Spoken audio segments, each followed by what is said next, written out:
Bonjour à tous, c'est reparti, j'espère que vous allez bien, bien qu'aujourd'hui c'est un sujet, différent que je vais parler. Plutôt que d'aller bien, c'est lorsqu'on va plutôt mal.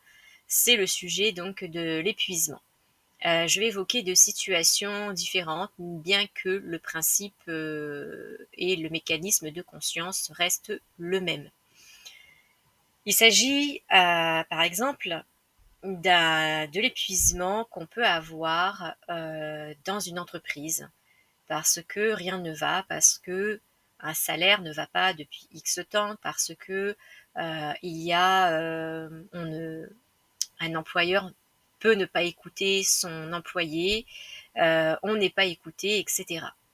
Et du coup, ça peut être quelque chose peut-être de ponctuel, mais aussi de récurrent. Et l'épuisement, en effet, quand il est récurrent, on perd un peu de notre confiance, on perd un peu de notre élan, on perd un peu de notre inspiration et donc même la volonté de donner ce qu'on a à l'intérieur de nous aux autres, quel que soit le service et quel que soit l'outil qu'on utilise dans le travail. L'épuisement, donc, c'est un mécanisme aussi qui vient du fait qu'on a besoin d'être utile. On a envie de se sentir utile dans une entreprise et qui n'est pas du coup respecté puisqu'il y a des contraintes, il y a des concessions, il y a des aléas du quotidien qui font que on n'est pas pris ou au sérieux, ou on n'est pas pris comme on voudrait que ce soit, c'est-à-dire vraiment avec une certaine liberté d'agir éventuellement. Et cela n'est pas toujours possible. Au départ, il y a donc cette attente. Une attente d'attendre de son employeur, de son collègue, des gens autour de nous dans le travail, attendre d'être apprécié pour ce que l'on est, pour ce que l'on dit, euh, pour les choses pour lesquelles on agit aussi, parce qu'on peut ne pas être d'accord avec l'autre. Et le fait parfois, le fait de ne pas être en accord avec les autres peut aussi provoquer, on va dire, des distorsions, des petits orages qui ont lieu au sein de l'équipe, etc. Ou envers son employeur, peu importe. Donc il y a une espèce d'attente qui est là. Ça, c'est la première chose. La deuxième chose, c'est que on perd la confiance en soi. Donc il y a cette confiance en soi qui se perd et on ne se trouve plus utile ou de moins en moins utile, ce qui va engendrer aussi derrière des mécanismes de maladies physiques essentiellement, de burn-out, etc. Lorsque c'est le burn-out, c'est encore plus important parce que là, il y a une déstructuration du mental, de nos habitudes, du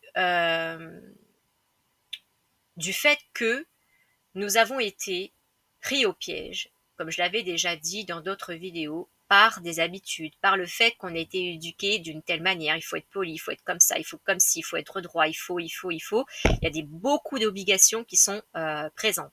Et ces obligations, en fait, viennent s'accumuler comme des grosses pierres au fur et à mesure, ou même plein de petites pierres qui vont s'accumuler et qui vont venir nous écraser au fur et à mesure qu'on va vouloir avancer, d'autant plus que parfois, même souvent, on a envie d'avancer encore plus et on fait encore plus d'efforts pour essayer de faire un travail correct, pour être apprécié et pour apprécier le travail qu'on fait. Surtout que souvent, on se dit qu'on a une conscience professionnelle. Et cette conscience professionnelle, elle est quand même assez présente, je dirais. Et puis, j'ai réfléchi enfin, c'est pas que j'ai réfléchi, mais en tout cas, j'ai eu l'inspiration derrière ces deux mots. Bah, on veut avoir cette conscience professionnelle au détriment du respect de soi et au détriment de l'honnêteté envers soi-même. Et donc, le respect de soi, c'est le respect de son cœur, le fait d'être aligné ou pas avec ce qu'on dit, ce qu'on fait, ce qu'on agit, etc. Mais aussi avec le respect de son corps. Parce que sans nous en rendre compte, parfois si, on sent que notre corps est à l'encontre de ce que l'on va faire, de ce que l'on va dire, de ce qui va être dit à l'extérieur de nous, mais on a peur peut-être d'être de dire les choses telles qu'elles devraient être, par peur d'être jugé, par peur d'être mal vu, par peur aussi qu'on nous dise bah tiens toi on te dégage, tu ne fais plus partie de la société. Donc il y a plein de paramètres qui font que ben il y a donc cette conscience du travail qui fait qu'on a envie de rester quelqu'un de droit au travail. Mais à force de rester droit, à force de rester poli, à force de faire, à force d'être obligé, on va tenir la tête encore plus comme ça jusqu'au bout pour essayer de sortir de l'eau et essayer de respirer. Et en fait, ce qui est important de comprendre, c'est que c'est pas la conscience professionnelle qui est le plus important. C'est la conscience de soi, c'est le respect de soi dans l'épuisement. C'est savoir aussi écouter son corps, c'est savoir écouter son cœur à la place du mental. C'est vrai qu'on est dans plein de croyances qu'on appelle limitantes, mais de toute façon, les croyances sont limitantes, quelles qu'elles soient. Les croyances, c'est de toute façon des choses qui sont cadenassées par le mental qui est toujours en train de justifier, d'argumenter, de trouver des solutions, etc., etc. Et que on pense que le mental est comme sur un piédestal et qui va nous aider à avancer. Et ça, ce n'est pas possible et ce ne sera jamais possible. Même dans un burn-out, même dans une déprime ou n'importe quoi. C'est là tout le sens d'une déprime, de l'épuisement ou du burn-out. C'est-à-dire que ces mécanismes, à partir du moment où il y a ces épuisements, sont là pour nous faire comprendre que nous ne sommes pas à la place que l'on devrait être. C'est-à-dire la place qui nous revient pleinement, c'est-à-dire être, entre guillemets, pour donner une image plus symbolique, être sur notre trône. Notre trône, c'est notre socle, c'est notre centre, c'est notre cœur. Quand on est dans l'épuisement, dans la déprime ou dans le burn-out, pour donner 3 phases, on va dire, et surtout dans le burn-out, il y a en fait ce qui se passe dans ce mécanisme de la conscience, il y a de plus en plus une défragmentation du mental, une défragmentation aussi du cœur qui a lieu parce que du coup il y a une dissociation entre ce que fait le mental et le cœur qui aimerait reprendre sa place. Et donc du coup tout est fragmenté dans le corps avec les maladies et puis avec toute la psychologie liée à l'épuisement. Et donc qui nous amène plutôt dans le négatif et le mal-être. Ce mécanisme de défragmentation du mental est nécessaire, c'est-à-dire qu'il est là, il est en train d'être provoqué, et tant que la personne ne comprend pas, eh bien ce mécanisme va continuer de se poursuivre, et jusqu'au moment du burn-out, et le burn-out, ce qui se passe, c'est que le mental explose. Les croyances explosent, c'est-à-dire en fait le cœur souffle, parce que le cœur est l'impulsion de l'amour, comme je l'ai déjà dit dans le post précédent, il y a l'amour qui est toujours là, il sera toujours là dans notre respiration, et il est là pour impulser et expulser, on va dire, essentiellement expulser le mental dans toutes ses croyances, dans tout ce qu'il a pu vivre jusqu'à présent. Et là, alors c'est le burn-out, alors tout, on va dire, tout le cadre, toutes les barrières, tous les barreaux, le puzzle du mental s'effrite et alors tout tombe. Les murs de la maison du mental s'effondrent. Et là, il n'y a plus rien. C'est le burn-out, c'est le vide total. Mais ce vide et ce processus est tout à fait logique. Et en fait, on vient juste nous montrer, le cœur vient juste nous montrer, notre trône vient juste nous montrer que ça y est, maintenant, tu peux être libre. Ça ne veut pas dire que c'est facile. Moi, j'explique quelque chose d'assez général. Il faut vraiment passer du temps avec la personne pour pouvoir justement qu'elle puisse retrouver son socle, parce que son socle jusqu'à présent était lié à l'extérieur par rapport à ce qu'on lui disait, par rapport à ses croyances qui étaient inculquées depuis son enfance et même depuis le transgénérationnel, liées à les mémoires qui sont dans nos cellules de notre corps. Et donc, ce qui se passe, c'est qu'il y a ce socle qui disparaît. Et tout doucement, en fait, ce vide, c'est justement pour nous permettre de nous recentrer dans notre silence, d'arrêter d'écouter tous les bruits extérieurs, d'arrêter d'écouter les bruits de notre ego, d'arrêter un petit peu tout ça. Et en effet, de toute façon, on n'a plus le choix puisque le cerveau, il est en miettes. Et en effet, on se dit à ce moment-là, le cœur se dit à ce moment-là, ben pour moi, c'est une chance inouïe. Est-ce que je vais gagner? Je ne sais pas parce que dans la société actuelle, euh, à mon avis, il y a très peu de personnes ou très peu de psy peut-être qui n'ont pas eu encore peut-être l'occasion de toucher à ce burn-out. Et j'espère qu'il y en a bien d'autres qui ont compris ce mécanisme. Mais ce qui est important de comprendre, c'est que le cœur est là pour justement reprendre sa place. Et c'est là toute l'intervention peut-être d'un psychologue ou etc. qui serait très intéressant, c'est de comprendre que là, ok, il y a des croyances qui se sont explosées, on ne peut plus s'appuyer sur quoi que ce soit qui est lié à l'extérieur, les murs qu'on a bâtis à l'intérieur sont liés à l'extérieur. Donc maintenant, on va réapprendre.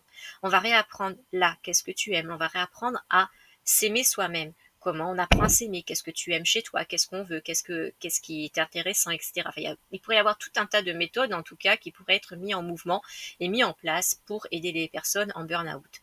Et donc, restructurer tout ça, parce que le but, c'est que la psychologie holistique, donc il y a l'esprit et non plus seulement à l'ego, remet en place justement ce mouvement du cœur. Et donc, on va resolidifier, on va reconstruire une maison, mais qui est intérieure et qui est liée à l'intérieur et non plus à l'extérieur.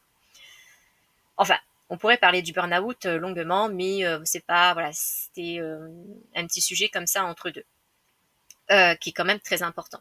Mais pour parler de l'épuisement en général, ce qui est important de comprendre, c'est que l'épuisement, le burn-out ou qu'est-ce que je voulais dire, ou la déprime en tout cas, sont liés à l'attachement à l'ego. Et en effet, quand il y a le burn-out, c'est que tout explose et l'attachement à l'ego explose, c'est-à-dire on ne sait même plus qui on est, on ne sait même plus limite ce qu'on fait, pourquoi on existe, et peut-être même qu'on voilà, on ne comprend plus son corps, on ne comprend plus les mouvements, ni dans sa tête, ni rien du tout. Et donc, ça crée aussi forcément des problèmes neurologiques pour certaines personnes, à mon avis. Et puis, c'est le cas aussi. Donc, c'est important de comprendre que tout ça, c'est lié euh, à l'ego.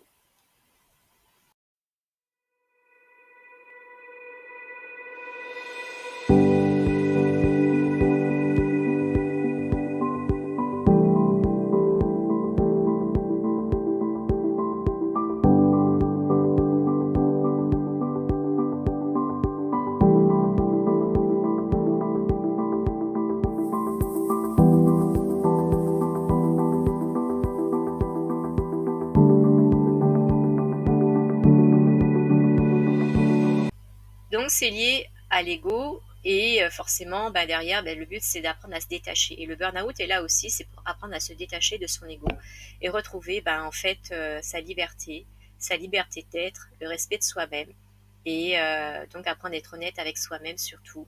Et apporter aussi, du coup, à travers ce respect de soi-même et l'honnêteté envers soi-même, le but c'est de dire aussi autour de nous, ben voilà, là j'ai changé, là je change, et c'est comme ça, je suis peut-être un peu différente, ou je suis un peu comme ça, et puis on va marcher pas à pas vers une nouvelle façon d'être. Et c'est toute bien que le burn-out est quelque chose de très très très difficile, il y a quelque chose de très beau derrière, c'est qu'on peut vraiment grandir beaucoup plus rapidement, avec beaucoup plus d'amour de soi.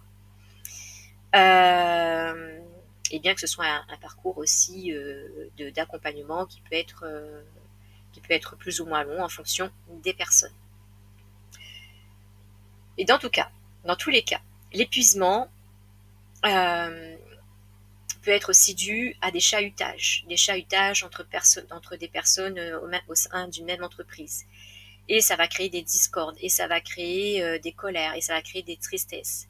Et on va rejeter sur les uns et sur les autres ce qui ne nous va pas chez nous, parce qu'on n'aime pas, parce que l'autre a dit, parce que l'autre n'a pas fait, parce que si ou parce que non.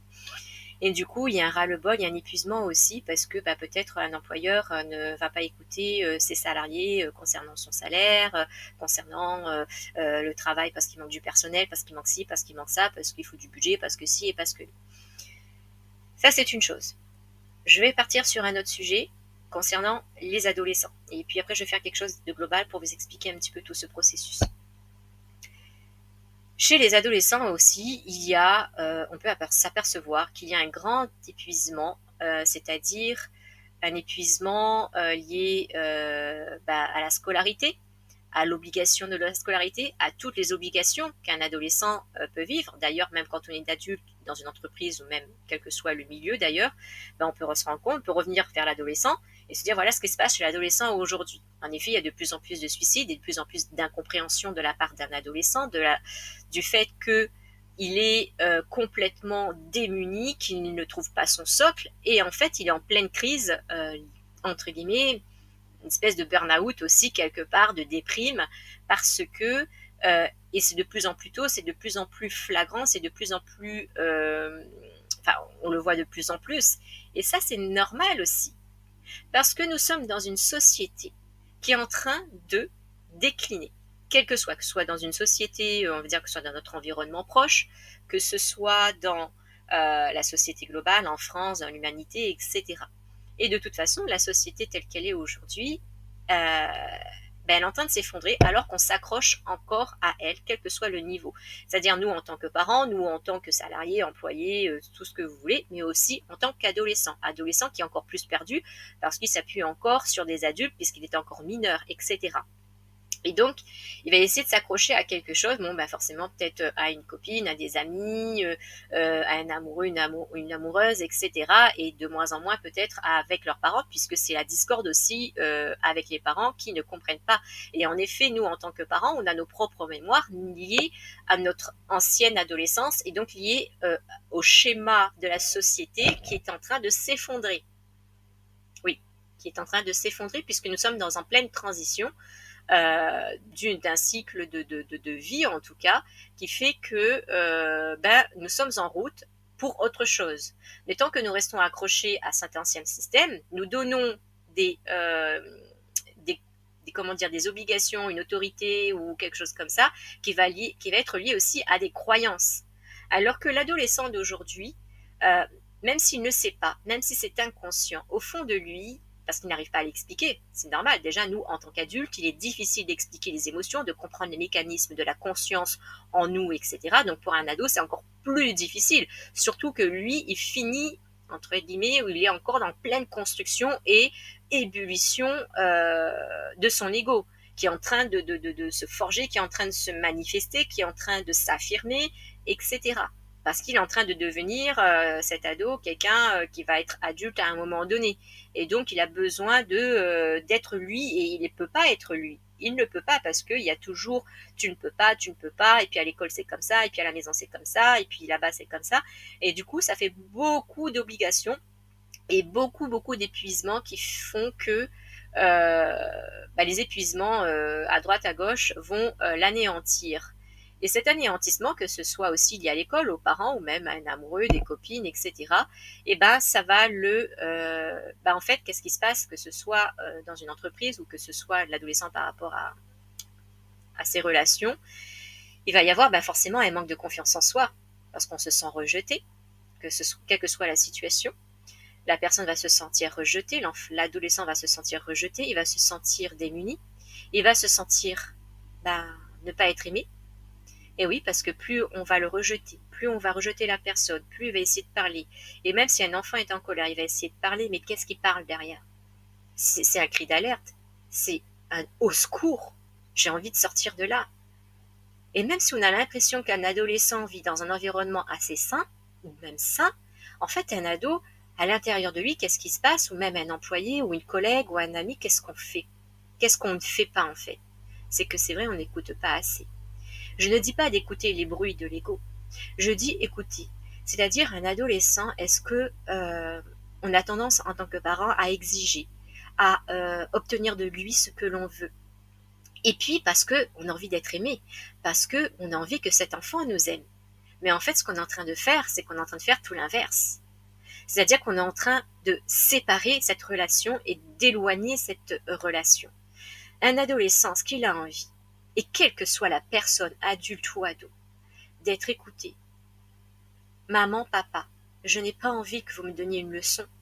J'ai juste envie que là, maintenant, vous m'écoutiez. Même si je ne sais pas parler, parce que c'est dur de parler des émotions, de ci, de mi, etc. Mais là, j'ai juste envie ou d'écouter. Et c'est vrai que parfois, on a envie d'aller vers l'enfant et de l'écouter, et puis il nous rejette aussi. Mais ce n'est pas grave, ce n'est pas un rejet. On croit que c'est un rejet. On croit que l'enfant nous rejette. On croit que notre collègue nous rejette ou notre... Mais en fait, c'est qui ressent ça? C'est là où le je se situe qu'on ressent ça. Et donc, si on ressent ça à l'intérieur de nous, c'est qu'on est attaché à notre ego. Et donc, qu'on a une peur liée à l'amour. On est dans l'attente de quelque chose. Moi, j'ai tout donné à mon enfant. Ah, moi, j'ai tout donné à mon collègue. Moi, j'ai tout donné à Pierre-Paul Jacques, etc.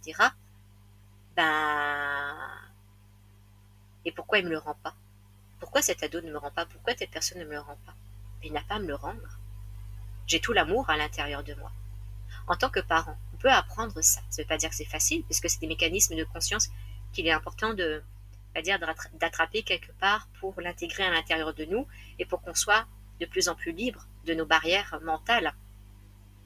Et donc, un adolescent a besoin qu'on l'écoute et qu'on va à sa rencontre, pas pour lui imposer, pas pour lui soumettre des directives, pour échanger, partager, juste une main, juste une respiration. Ok, je suis désolée.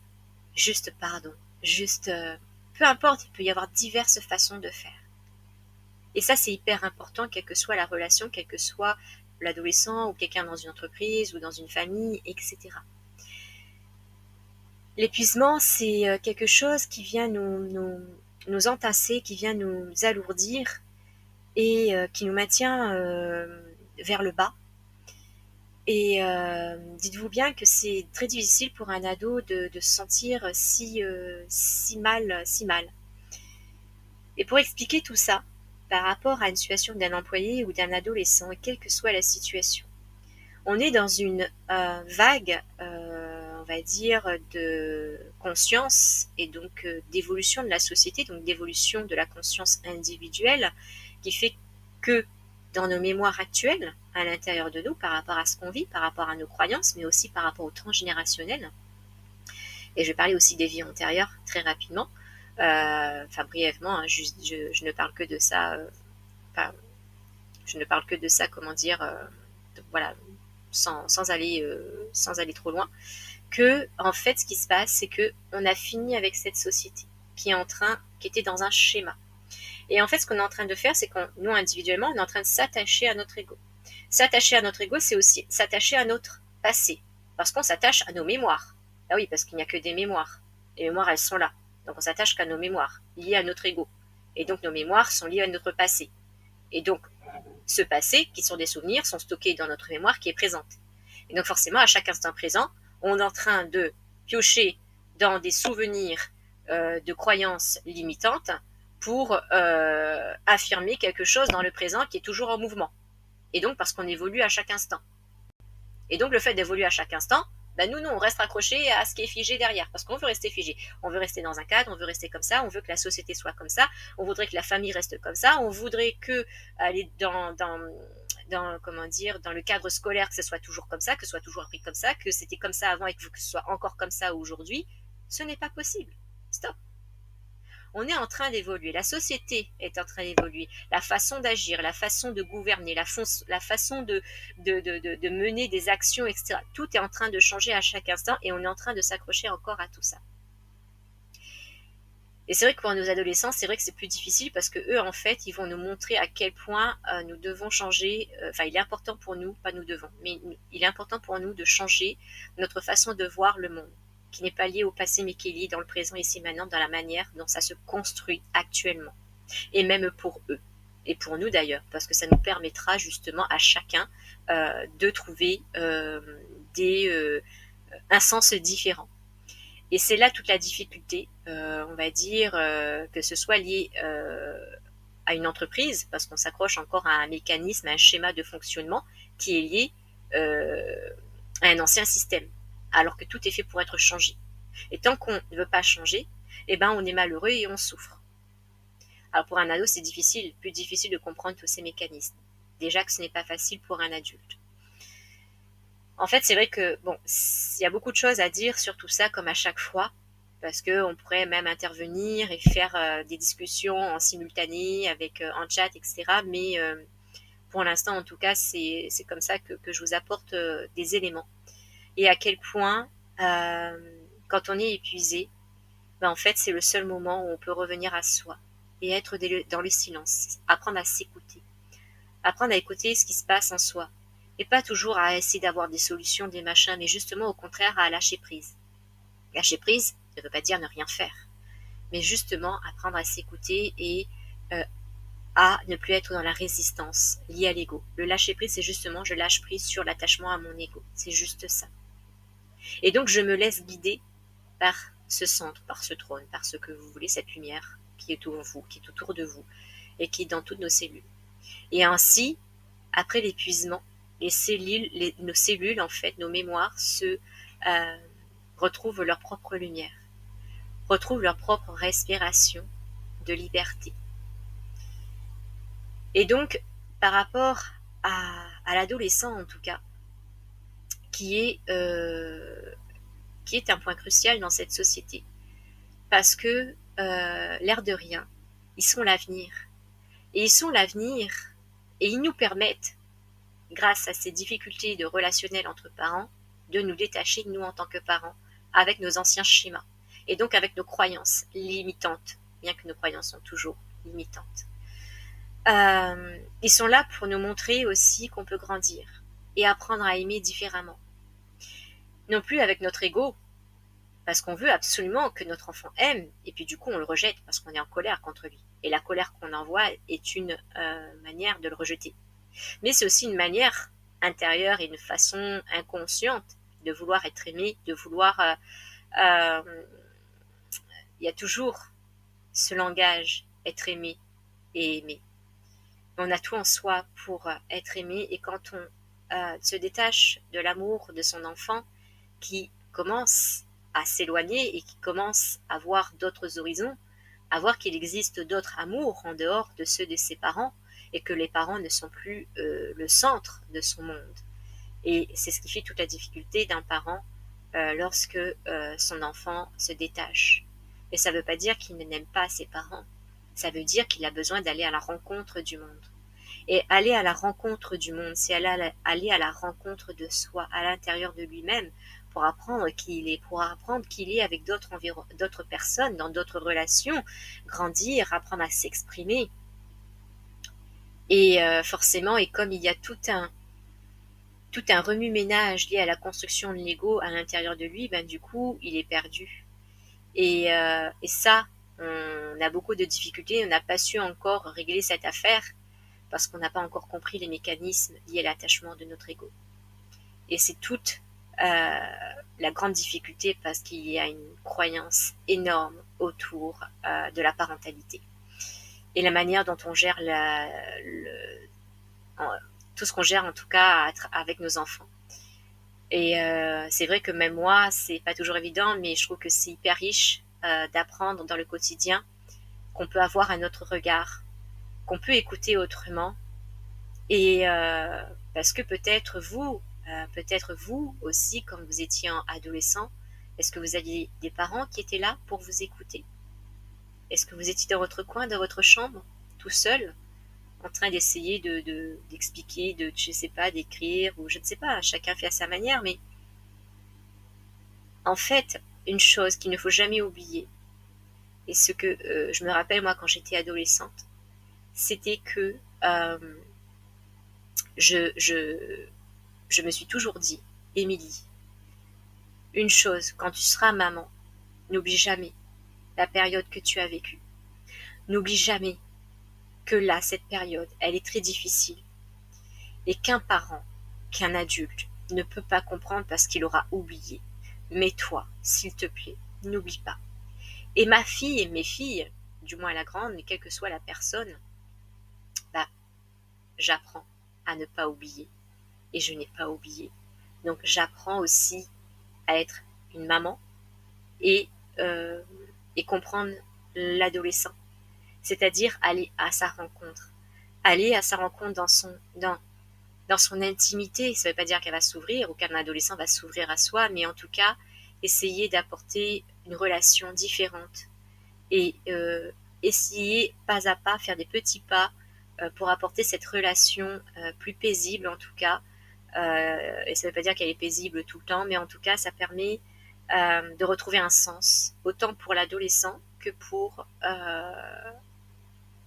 le parent.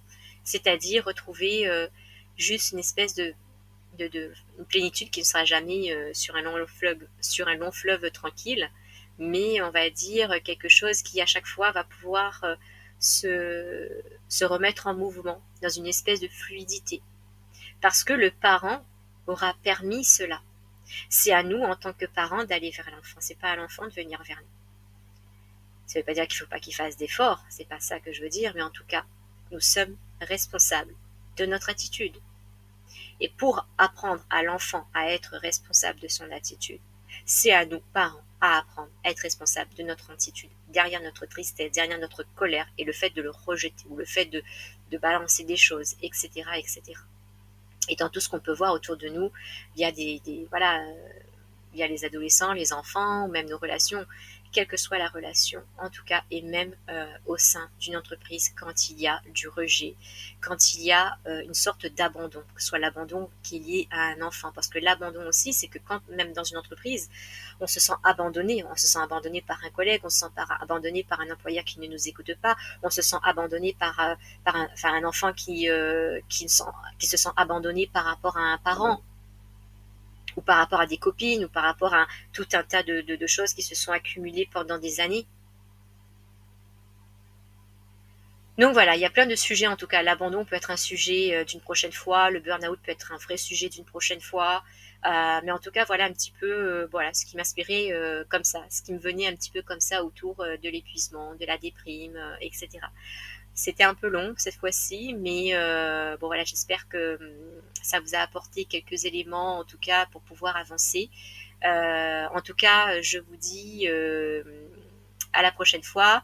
Il y a une petite chose que je voulais dire, c'est que le 14, 15 et 16 novembre, je suis au Salon Bien-être à la Londe où je proposerai des micro-séances de numérologie vibratoire, mais aussi deux conférences qui seront les mêmes sur la découverte de la paix intérieure, qui est toujours une conférence, on va dire, qui sera toujours présente pour moi, et même dans mes vidéos quelque part, c'est toujours voilà, comprendre un petit peu les mécanismes de la conscience, comprendre les mécanismes liés à l'attachement de l'ego, comprendre les mécanismes qui nous amènent pas à pas vers le chemin intérieur.